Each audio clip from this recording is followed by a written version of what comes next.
અને એક દારો ચોમાહાનો દારો છે એટલે કહેવામાં મજા છે મને. બાપુ બાપુ અને સંજય ભાટિયા રેલ બરોબર ચડી એટલે ગામમાં પાણી પેઠું એટલે ગામને ખૈરવામાં આવ્યું, બધું પબ્લિક આઘું જ નતું રહ્યું.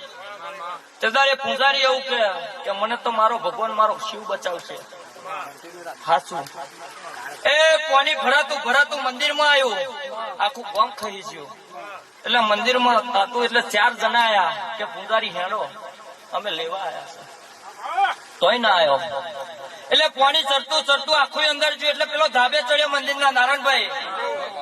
ધાબે ચડ્યો એટલે ગામના બીજા 4-5 જણા પાછા નાવડી લઈને તેરવા આયા કે હેડ પાણી માથે ચડે છે વિજયભાઈ. તોય પેલો ના મારો ભગવાન મને બચાવશે. એટલે ઠેઠ પાછો પાણી ચડતું નારાયણભાઈ ધજાએ પહોંચ્યું. હું કઉ છું ધજાએ પહોંચ્યું. એ ધજાએ પહોંચ્યું એટલે બીજા 3-4 જણા હેલિકોપ્ટર લઈને આયા અને ધજે પાણી ચડી ગયું અને પેલા ભાઈ ઉકલી જ ગયા. એટલે ઉપર ભગવાન ને કીધું, ભગવાન હું તમારી રોજ સેવા કરતો તો, ચાકરી કરતો તો, તોય મન કમાલી પારી. એટલે તેદાર ભગવાને એવું કીધું કે તું ડૂબતો તો ગામમાં પાણી પીતું, તેદાર 4 ને મોકલ્યા, તોય તું ના સમજ્યો.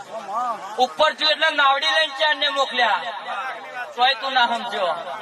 ધજાએ આવ્યું તો વિમોલ લઈને મોકલ્યા, તોય તું ના સમજ્યો.